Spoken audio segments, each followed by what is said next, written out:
tersangka dugaan tindak pidana korupsi penerimaan gratifikasi dan tindak pidana pencucian uang terkait dengan pengelolaan dana bantuan sosial Bank Indonesia atau BI dan Otoritas Jasa Keuangan. Komisi Pemberantasan Korupsi bagaimana disebutkan di atas akan menyampaikan perkembangan penyidikan dugaan tindak pidana korupsi terkait dengan penggunaan sosial Bank Indonesia. Jadi kalau nama programnya Program Sosial Bank Indonesia PSBI ya, dan penyuluh jasa keuangan PJK itu yang di Otoritas Jasa Keuangan OJK ya, dari tahun 2020 sampai dengan 2023. Perkara ini bermula dari laporan hasil analisis atau LHA PPATK dan kemudian juga dikaitkan dengan atau dikuatkan dengan pengaduan masyarakat. Jadi ada masyarakat di daerah ya yang mengadu kepada kami KPK di sini bahwa ada beberapa bantuan sosial itu dirasa tidak sesuai gitu ya, tidak sesuai dengan apa yang seharusnya, sehingga mereka melaporkan kepada kami masyarakat. Setelah dilakukan penyidikan umum sejak Desember 2024, penyidik telah menemukan sekurang-kurangnya 2 alat bukti yang cukup dan kemudian 2 hari kebelakang menetapkan 2 orang tersangka sebagai berikut, yaitu HG selaku anggota Komisi 11 DPR RI periode 2019-2024. Kedua, ST selaku anggota Komisi 11 DPR RI periode 2019-2024. Adapun konstruksi perkaranya adalah sebagai berikut. Komisi 11 DPR RI dalam melaksanakan tugas dan wewenangnya memiliki beberapa mitra kerja, di antaranya adalah Bank Indonesia dan Otoritas Jasa Keuangan atau OJK. Khusus terhadap Bank Indonesia dan OJK, Komisi 11 memiliki kewenangan tambahan, yaitu mewakili DPR memberikan persetujuan terhadap rencana anggaran masing-masing lembaga tersebut setiap tahunnya. Jadi ada anggaran untuk lembaga ini nih, untuk BI, kemudian juga untuk OJK. Nanti Komisi 11 ini anggaran yang untuk BI maupun untuk OJK itu dirapatkan gitu ya, seperti itu, kemudian dievaluasi dan lain-lain, kemudian disetujui gitu ya oleh Komisi 11.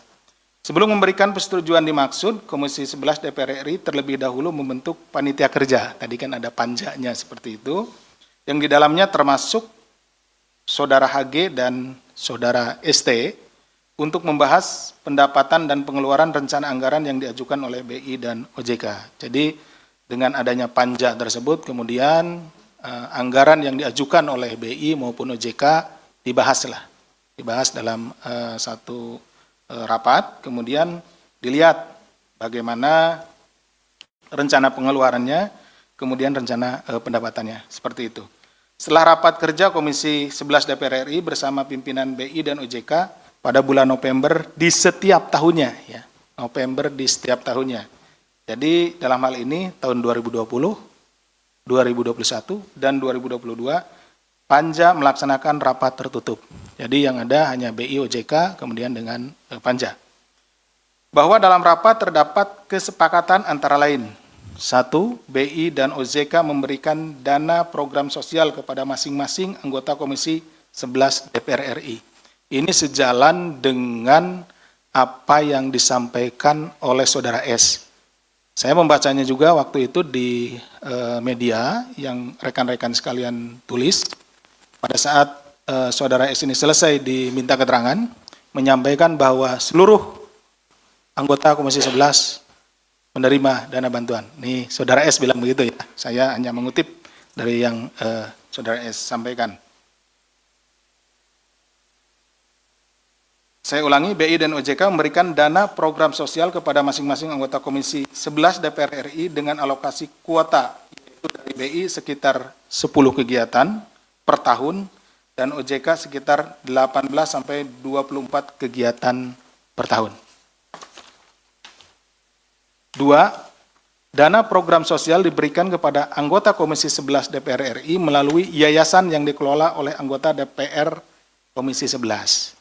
Jadi tidak langsung uang itu diberikan kepada perorangan anggota Komisi 11, tetapi diberikan melalui yayasan. Artinya anggota Komisi 11 kemudian bisa menunjuk yayasan yang sudah ada, gitu ya. Karena banyak misalkan yayasan sosial dan lain-lain yang ada bisa ditunjuk, misalkan di daerah pemilihannya, di dapilnya, atau bisa juga yayasan yang dimilikinya, yang khusus menampung uang untuk kegiatan sosial tersebut.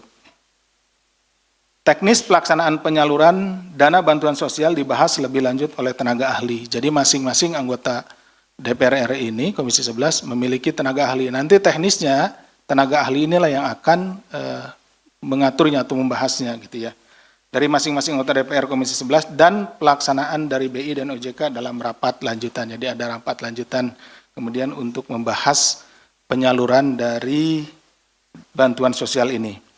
Dalam rapat lanjutan dilakukan pembahasan diantaranya jumlah yayasan, yayasannya berapa yang nanti diajukan begitu, kemudian teknis pengajuan proposalnya seperti apa, teknis pencairan uangnya seperti apa, jumlah dokumen atau laporan pertanggungjawaban LPJ-nya. Jadi kegiatan ini setelah uangnya diberikan melalui yayasan tentunya nanti akan diimplementasikan sesuai dengan peruntukannya. Seandainya dana bantuan sosial ini untuk rutilahu, ya harus dibuat rutilahu seperti itu. Nah, kemudian diminta pertanggungjawabannya atau LPJ-nya.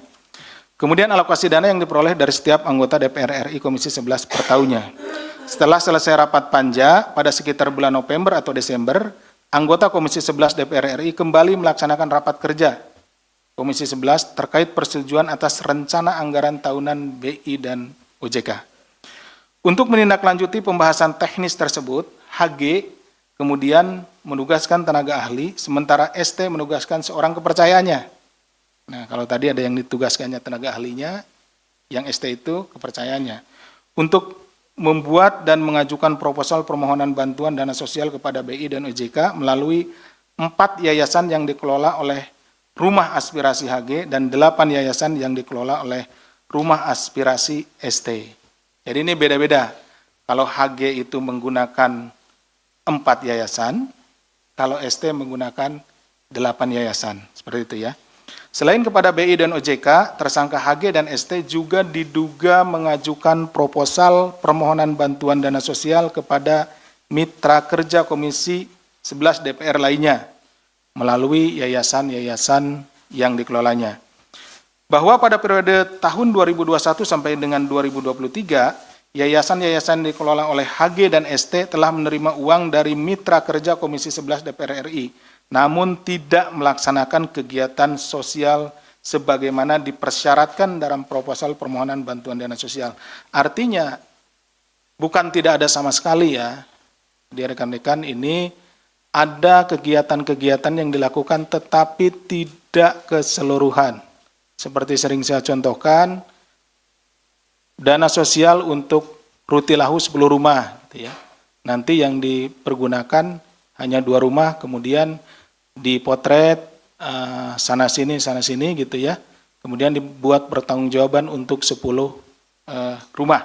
Sehingga kelihatan di pertanggungjawabannya 10 rumah, padahal yang dibuat hanya 2 rumah. Jadi dana yang untuk 8 rumahnya lagi itu yang digunakan untuk kepentingan pribadinya. HG menerima total 15,86 miliar dengan rincian sebagai berikut. Senilai 6,26 miliar dari BI melalui kegiatan program bantuan sosial Bank Indonesia, senilai 7,64 miliar dari OJK melalui kegiatan penyuluhan keuangan, serta senilai 1,94 miliar dari mitra kerja Komisi 11 DPR RI lainnya. Bahwa selanjutnya, HG diduga melakukan dugaan tindak pidana pencucian uang dengan memindahkan seluruh uang yang diterima melalui yayasan yang dikelolanya ke rekening pribadi melalui metode transfer. Di mana HG kemudian meminta anak buahnya untuk membuka rekening baru yang akan digunakan menampung dana pencairan tersebut melalui metode store tunai. HG menggunakan dana dari rekening penampungan untuk kepentingan pribadi, diantaranya pembangunan rumah makan, pengelolaan outlet minuman, pembelian tanah dan bangunan, hingga pembelian kendaraan roda 4. Sementara itu ST menerima total mencapai 12,5 miliar dengan rincian sebagai berikut. Sejumlah 6,3 miliar dari BI melalui program Bantuan Sosial Bank Indonesia, sejumlah 5,14 miliar dari OJK melalui kegiatan penyuluhan keuangan, serta sejumlah 1,04 miliar dari mitra kerja Komisi 11 DPR lainnya. Seluruh uang yang diterima ST melakukan dugaan tindak pidana pencucian uang dengan menggunakan dana tersebut untuk keperluan pribadinya seperti ditempatkan di deposito, pembelian tanah, pembangunan showroom, pembelian kendaraan roda 2, serta pembelian aset-aset lainnya. ST juga diduga melakukan rekayasa transaksi perbankan dengan meminta salah satu bank daerah untuk menyamarkan penempatan deposito serta pencairannya agar tidak teridentifikasi di rekening koran miliknya. Bahwa menurut pengakuan ST, sebagian besar anggota Komisi 11 DPR RI lainnya juga menerima dana bantuan sosial tersebut. Tentunya kami akan mendalami keterangan dari saudara ST ini, siapa saja yang menerima dana bantuan sosial dari Komisi 11 ini. Kemudian juga kami concern untuk mendalami alasan apa dari BI maupun OJK sehingga diberikan dana bantuan sosial kepada anggota Komisi 11 ini. Atas perbuatannya, para tersangka disangkakan telah melanggar pasal 12B besar Undang-Undang Nomor 31 Tahun 99 tentang pemberantasan tindak pidana korupsi sebagaimana telah diubah dengan Undang-Undang Nomor 20 Tahun 2001 tentang perubahan atas Undang-Undang Nomor 31 Tahun 1999 tentang pemberantasan tindak pidana korupsi, Junto pasal 55 ayat 1 ke 1, Junto pasal 64 ayat 1 KUHP, serta tindak pidana pencucian uang sesuai dengan Undang-Undang Nomor 8 Tahun 2010 tentang pencegahan dan pemberantasan tindak pidana pencucian uang, Junto pasal 55 ayat 1 ke 1 Kitab Undang-Undang Hukum Pidana. Demikian yang bisa kami sampaikan. Terima kasih atas perhatiannya. Saksikan Arah Angin TVRI setiap hari Rabu pukul 19 waktu Indonesia Barat.